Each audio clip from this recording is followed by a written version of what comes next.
No siempre el camino más fácil y el más corto es el mejor. En una era donde estamos acostumbrados a conseguir de manera rápida y fácil en muchas cosas, no logran tener cabida este tipo de pensamiento. De hecho, a muchos les repele la idea del esfuerzo, del sacrificio y de conseguir las cosas con luchas. Pero para el cristiano no debería ser un pensamiento complejo o difícil de aceptar, porque creo que la palabra nos habla mucho de las dificultades de la vida, especialmente del caminar cristiano. Jesús dijo que el camino al evangelio es angosto, es estrecho y con muchas dificultades. De hecho, él dijo: en el mundo tendréis aflicciones. Pareciera que diera por sentado que vamos a tener dificultades. Créeme que muchos de nosotros aprendemos esto en el caminar cristiano. Pero hay muchas personas que están llegando nuevas en el Señor y que también no logran entender esto. Y posiblemente muchas de estas personas a veces se pregunten o cuestionen: ¿qué hace? ¿Por qué sigue a Cristo? O sea, ¿qué beneficios tiene? Si ahora que están siguiendo a Cristo están sufriendo más, algunos pierden trabajo o son ridiculizados. Digamos que de alguna manera es el tipo de sufrimiento que está pasando hoy el cristiano actual, porque si nos vamos a la antigüedad, el sufrimiento era mucho más físico, ¿cierto? Padecía físicamente, en la carne, en su cuerpo, y también de alguna manera emocionalmente, pero era más complejo, más duro, más sufrido.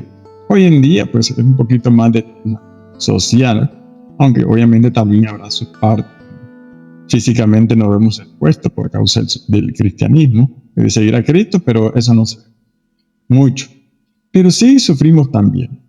Y más en estos tiempos tan emocionales, ¿cierto? Donde hay una generación que cualquier cosa nos mueve. Es a ello en que yo quisiera hoy compartir especialmente este tipo de creyentes, los nuevos, los niños en la fe. Cuando por fin el faraón dejó salir a los israelitas, Dios no los guió por el camino principal que atraviesa el territorio filisteo, aunque esa era la ruta más corta a la tierra prometida. Dios dijo: si los israelitas llegaran a enfrentar una batalla, podrían cambiar de parecer y regresar a Egipto. Este texto bíblico nos da enseñanza muy valiosa, tanto para los nuevos como a nosotros que llevamos ya algún tiempo para fortalecer que el evangelio no consiste solamente en el futuro, y que, digamos, los sufrimientos de ahora solamente unos pequeños obstáculos, porque después vendrá la recompensa, esa gloriosa salvación que veremos reflejado cuando Cristo venga nosotros, cuando partamos a este mundo y pero lo que me llama mucho y poderosamente la atención es el cuidado del Señor con el pueblo de Israel en el poder, y cómo Dios, sabiendo de cómo es la naturaleza, de cómo somos nosotros en nuestra composición emocional, somos tan fluctuantes y débiles que cualquier cosa nos puede hacer desviarnos y querer regresar, ¿cierto? Por eso en este texto bíblico el Señor dice que Él no nos pasó por el camino más fácil, es decir, por los filisteos.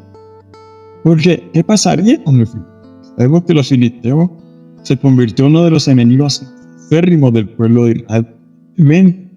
El pueblo de Israel estaba en guerra con el pueblo de los filisteos. Es más, había mucho más guerra con el pueblo de los filisteos que con el pueblo egipcio, ¿cierto? Entonces el Señor no los quiso pasar por el camino más, sino que nos rodeó y los hizo ir por el para después enfrentarse al Mar Rojo, donde Dios también.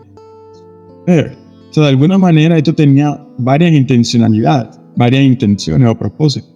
Uno era que el pueblo de Israel no pasara por el camino más, y otro era que al rodear podían ver la gloria de Dios cuando Dios abrió el Mar Rojo, porque si hubiese pasado por el camino más, no verían la gloria. Y aquí podemos extraer una verdad, que si Dios nos pasa por el camino más difícil y más dificultoso, exceptuando aquellos problemas que vienen por causa de nuestro pecado, sino que aquellos problemas que vienen por el caminar cristiano, si Dios nos pasa de ahí, Él quiere mostrar su gloria, Él quiere mostrar su poder, Él quiere mostrar Él Se quiere mostrar en toda su plenitud. Y de esa manera nosotros vamos a tener mucho más fe, más posibilidad de seguir a mejor relación. Pero volviendo al texto que citamos anteriormente, ¿por qué Dios no la pasó? Pues Él lo dice muy claramente en la Biblia. Porque si se presentaba una batalla, el pueblo se iba a asustar y iba a querer. Y aquí, digamos, el tema central, el pilar central del cristianismo y del cristiano en su lucha con el mundo, con sus debilidades. Nosotros somos débiles, por naturaleza somos muy débiles, muy frágiles.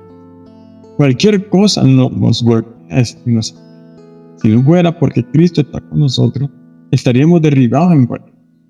Si Dios nos soltara de ese hilo que nos tiene, de ese hilo de gracia, en cualquier momento desfalleceríamos, nos quebrantaríamos y seríamos destruidos. Somos fuertes porque Dios nos da fuerza.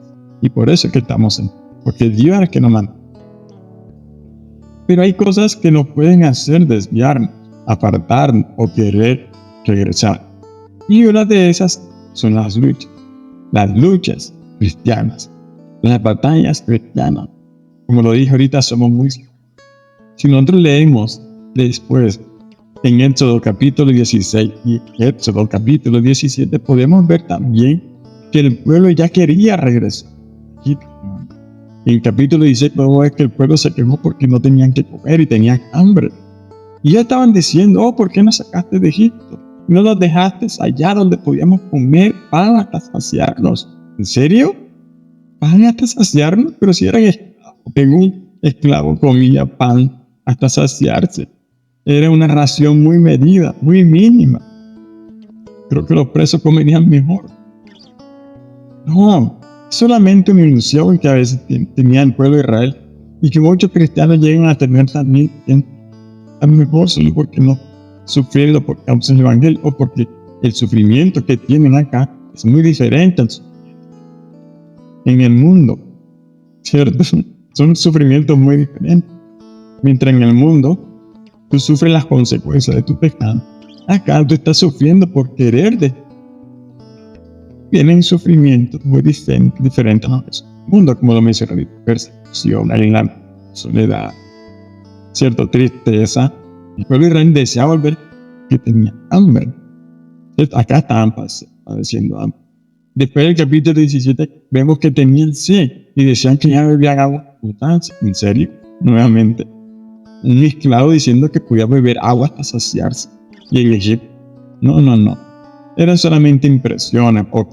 Que se le venían por causa de no a Dios, por no tener una experiencia con Dios, de no tener fe en Él. Apenas lo estaban conociendo, por lo tanto, empezaban a quejarse. Y porque, por naturaleza, así es el ser humano. Así son muchos dioses. A veces cuando no tiene que decir. Por eso Dios no permitió que iban a querer devolverse. Ellos estaban preparados para eso. Ellos no estaban capacitados para pelear. Por eso, el Señor no les... Por eso quiero decirle, mi amada, que están nuevos en la fe. Le van a venir pruebas, van a venir dificultades, van a venir sufrimientos. Pero nosotros no somos los que retrocedemos para perdición, sino los que tenemos fe y para perseverar en nuestra salvación, para perseverar en nuestra alma. Somos de los que avanzamos, somos esos valientes que continuamos. No somos aquellos que ponemos la mano y miramos hacia atrás, no. Somos aquellos que tenemos la mirada en Cristo y seguimos hacia adelante. Por eso le aconsejo que por muy duras que sean sus batallas, créanme que eso es normal. Todos pasamos por eso. Pero la victoria es segura. ¿Por qué? Porque Cristo está con nosotros. Y si Él está con nosotros, ¿quién en contra?